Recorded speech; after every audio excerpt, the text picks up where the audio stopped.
दीपावली के दिन कर्जे से मुक्ति पाने के लिए, व्यापार की वृद्धि के लिए केवल एक काम करिए, केवल एक काम। महाराज, दीपावली की रात्रि को ठीक 11:30 से 12:30 के बीच में, मध्य बिंदु रात्रि को, पीपल अगर पास में हो तो पीपल, आंवला पास में हो तो आंवला, बेलपत्र पास में हो तो बेलपत्र, इन 3 वृक्ष जो आपके पास में हो, जो नजदीक में हो, लगाना एक ही के नीचे है। ये नहीं कि तुम तीनों के पास पहुंच जाओ, लगाना एक ही वृक्ष के नीचे।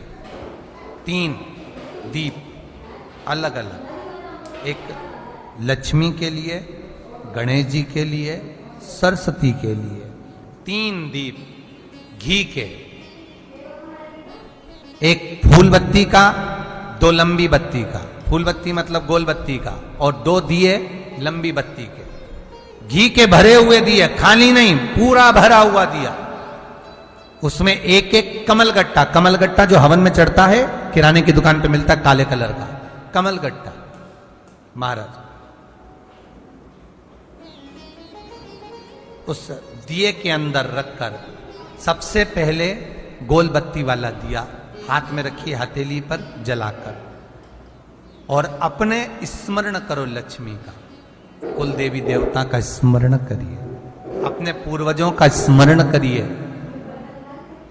कर्जा मुक्ति का भगवान से विनती करिए, और बाबा कुबेरेश्वर महादेव का स्मरण कर कर फूल बत्ती, गोल बत्ती का दिया पेड़ के नीचे रख दीजिए।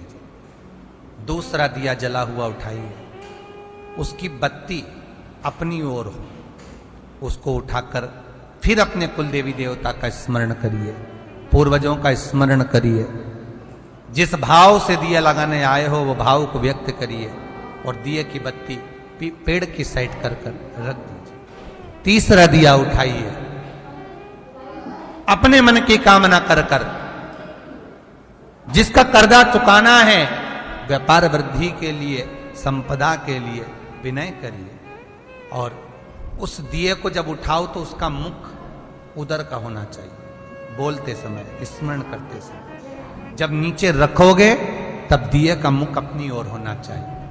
झोली पसार कर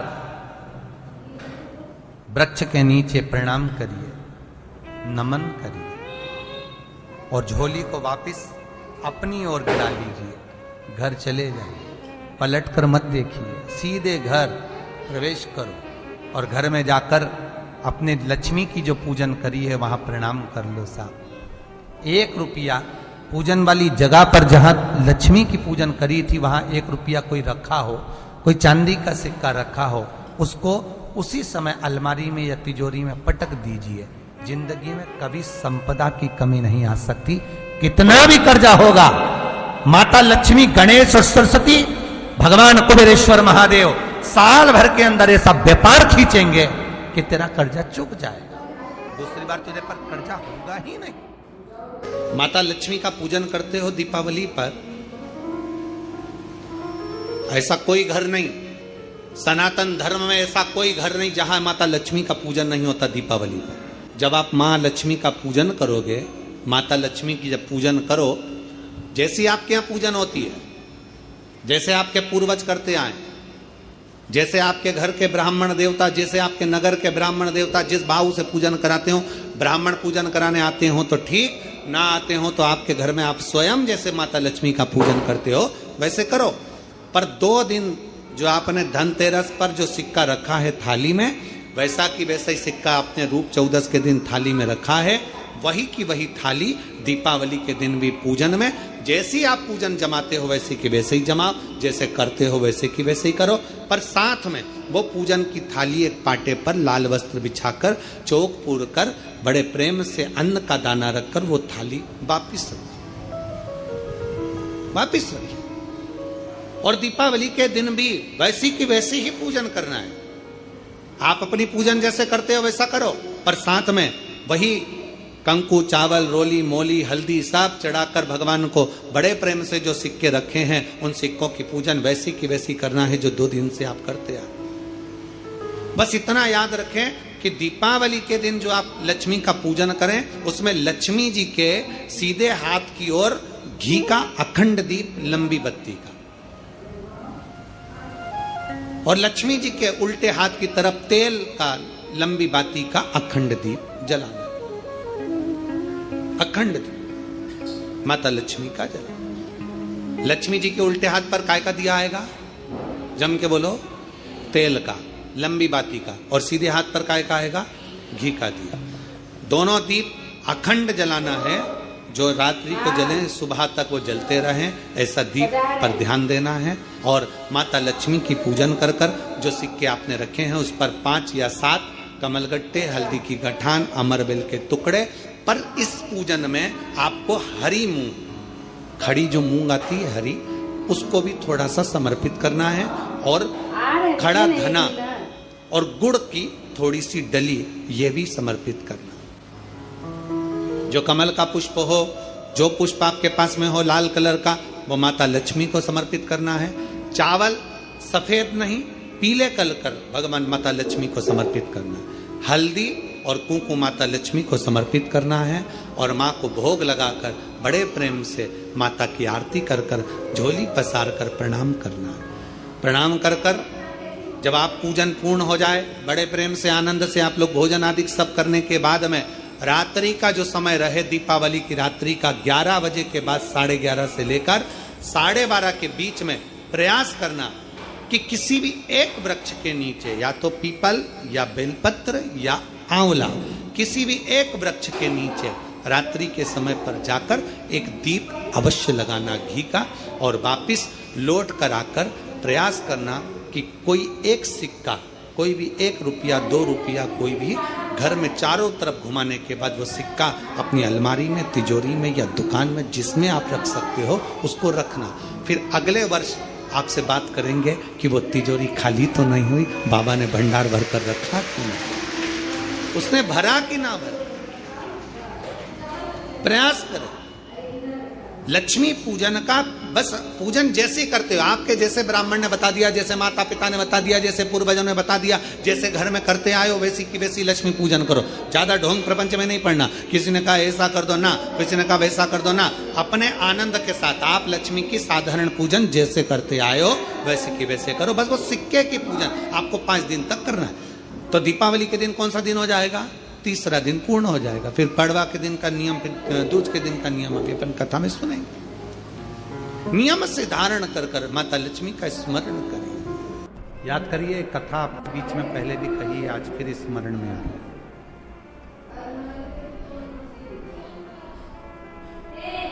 है। दीपावली पे लक्ष्मी जी की पूजन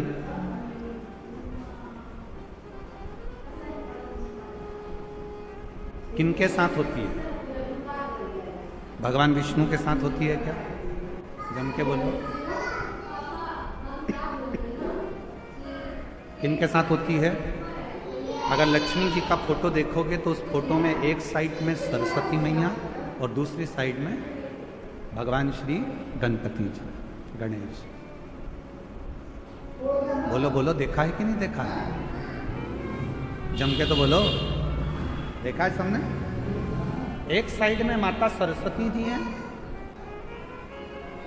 दूसरी ओर गणपति।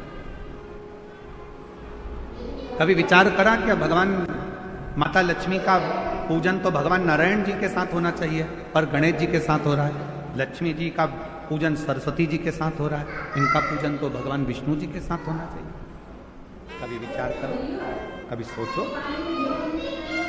शिव महापुराण की कथा कहती है, एक बार भगवान विष्णु ने जब लक्ष्मी जी अपना गुणगान कर रही थी भगवान विष्णु के सामने, भगवान नारायण के सामने जब लक्ष्मी जी अपना गुणगान कर रही थी, तब भगवान नारायण के मुख से निकल गया था, लक्ष्मी को तो अपूर्ण है।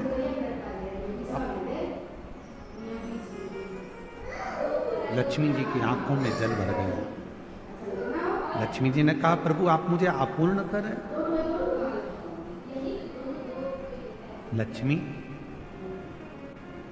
तो किसी के यहां पर कितनी भी चली जाए परंतु उसकी तृप्ति पूर्ण नहीं होती।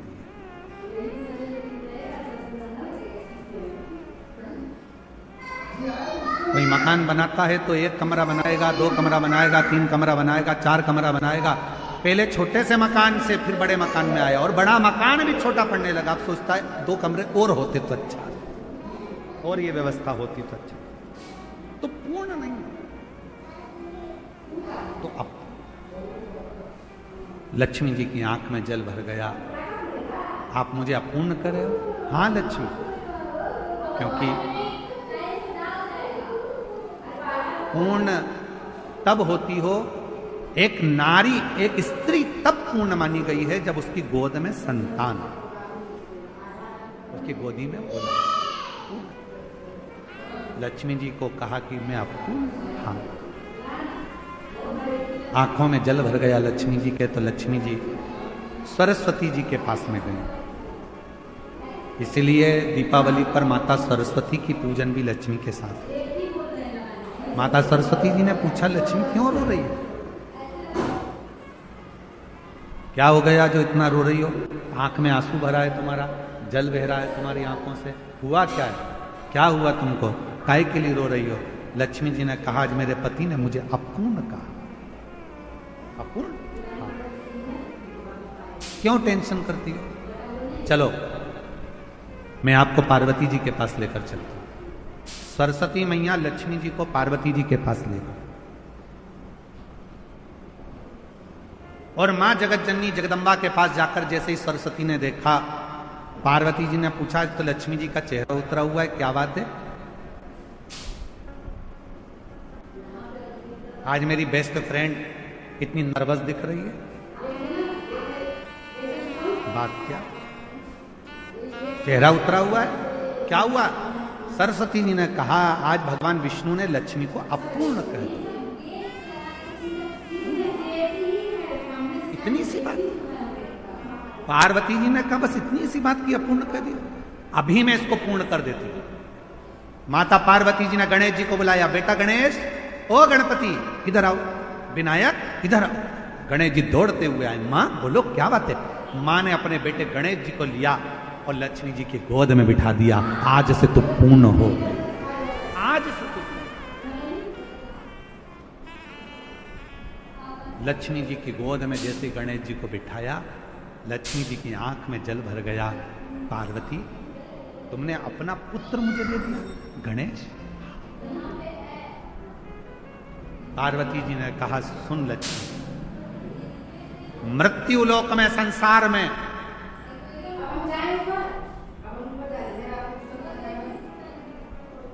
तेरे साथ तेरी पूजन में श्री विनायक, श्री गणेश जी महाराज, गणपति जी बैठेंगे और जिनके घर में लक्ष्मी के साथ गणेश की पूजन होगी उसके घर में लक्ष्मी पूर्ण विराजमान होगी। वो अपूर्ण नहीं है,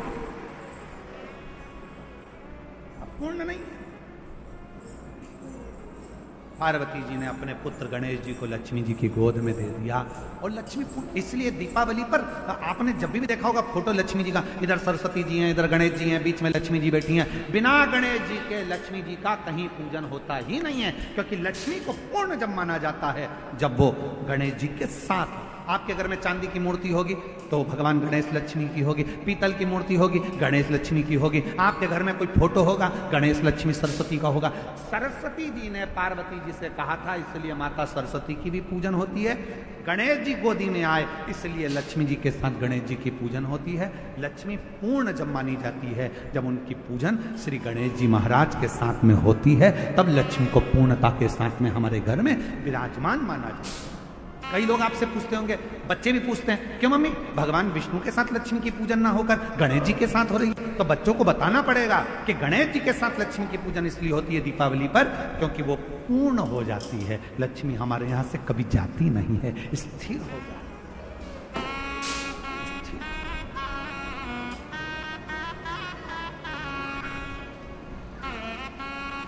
और जब लक्ष्मी की पूर्णता भगवान श्री गणेश जी महाराज को पाकर गणेश जी, लक्ष्मी आराधना, भगवान देवाधिदेव महादेव की साधना, भगवान शंकर का भजन, भगवान शंकर का स्मरण बहुत जरूरी। शिव नाम बहुत जरूरी। पर वो भगवान शंकर की अविरल भक्ति, भगवान शिव का भजन, भगवान शिव का नाम जाप हमें कब फल प्रदान करता है?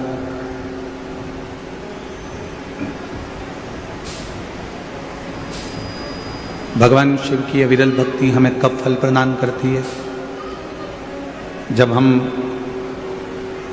एक स्वच्छ मन से, एक निर्मल मन से भगवान शिव की अविरल भक्ति कर रहे हैं। मालूम पड़े हमारे मन की पवित्रता ना हो, तन की पवित्रता तो हम कर ले। तन तो हमने साबुन से धो लिया, सर्फ लगा लिया, शैम्पू लगा लिया, तो शरीर की पवित्रता तो हो गई। पर शरीर की पवित्रता से ज्यादा जरूरी है इस आत्मा की, इस मन की पवित्रता, इस हृदय की पवित्रता।